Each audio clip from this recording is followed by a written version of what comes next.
Ryan Lampe here with People Loving Nashville. We want to do a better job of communicating what we're seeing on the streets. There's a family that we met on a Monday night. They came down, a really fun family. There's 3 generations in one family, and they're all together. A grandma, a mom, and then a granddaughter, and the daughter of the mother, obviously.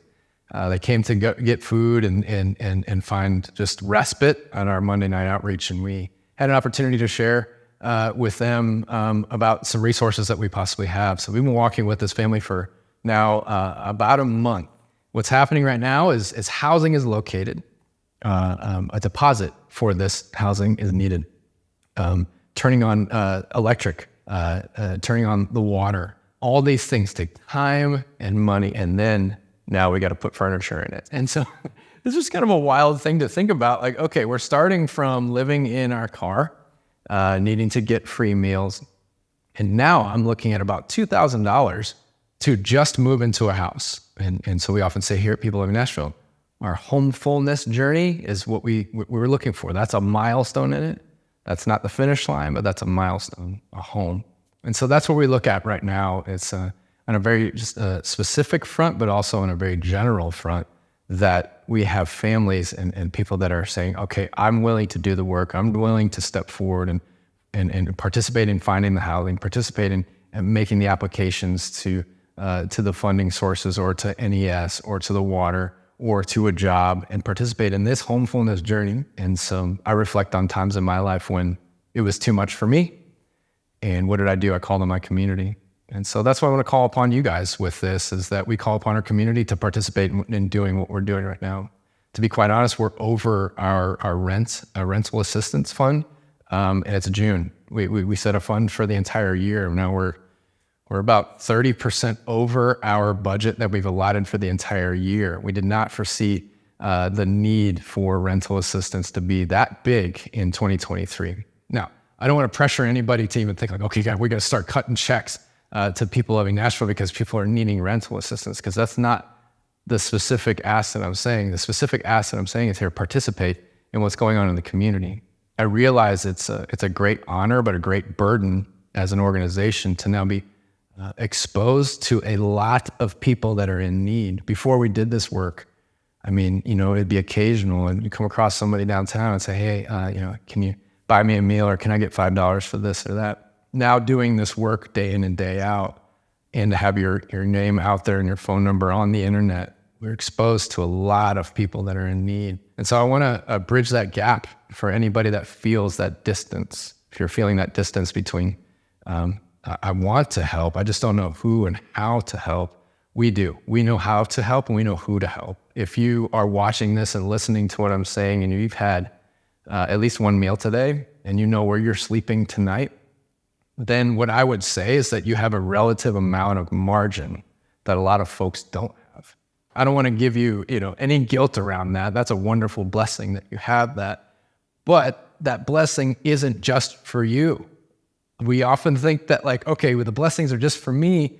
I don't know. But we read in our scriptures that, our cup is filled and it's actually runneth over. So when it runs over, where is it supposed to go? We're called to give it to those that are in need.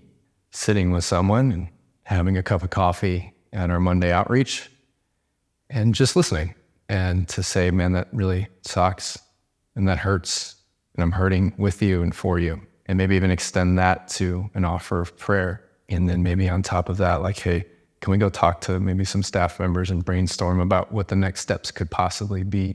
I think holistically as an organization, we are really seeing the need to continue that journey. Right now, we have a very limited staff to say, okay, we're going to walk from homelessness to Homefullness. And so we've taken the opportunity to expand that team. We literally sent the offer letters yesterday to a whole slew of new outreach workers here at People Loving Nashville. We are going out on faith in a lot of this stuff here, and to say, hey, we know that there's needs in the city. We feel led, and we are led in our scriptures by God to address these needs. And so we're stepping into that, and we're calling you to participate with us in that. So I just wanted you to know that we are expanding our team. We are going out on faith to go, all right, we're seeing the need, and we're going to tell our community in hopes and in prayer that we will get the support that we need to continue our work. So what that looks like is 5 more people we're adding to our team. And so that's a pretty big endeavor. We're really excited to do that. I'm super excited. I can't wait for them all to get here, get them trained up, and then get more people access to the resources that they need. And that's the second step that I want to invite you into. So first, financially, great. Come on.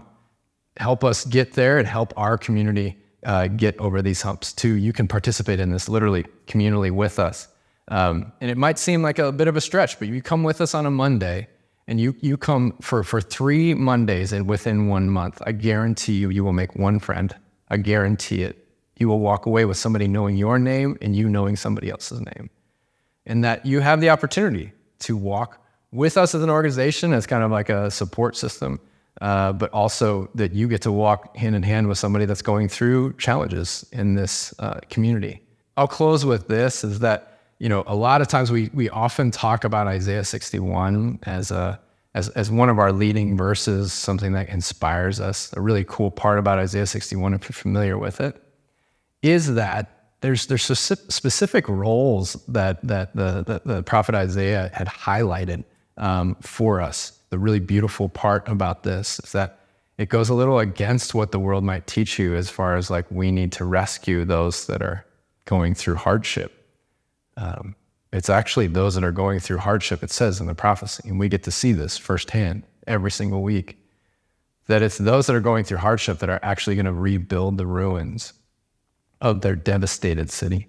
They're going to be the ones that are going to rebuild what their forefathers had destroyed. It's incredible. You go into it, read Isaiah 61, top to bottom, the whole chapter.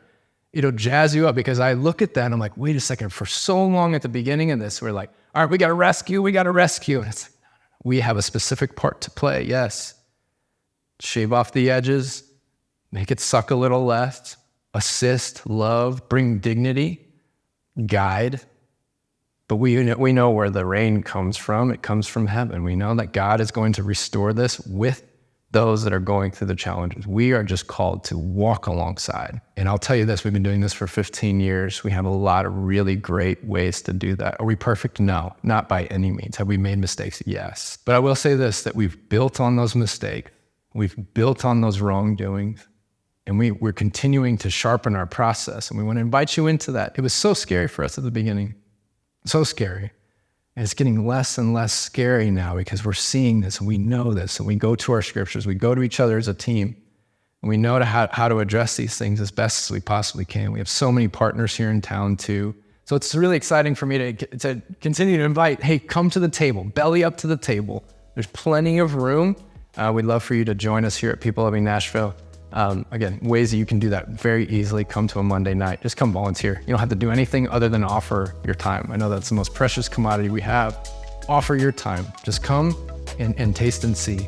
And then from that point, I'll let you respond however you want to respond. Thank you for even watching this video, and I hope to see you out there.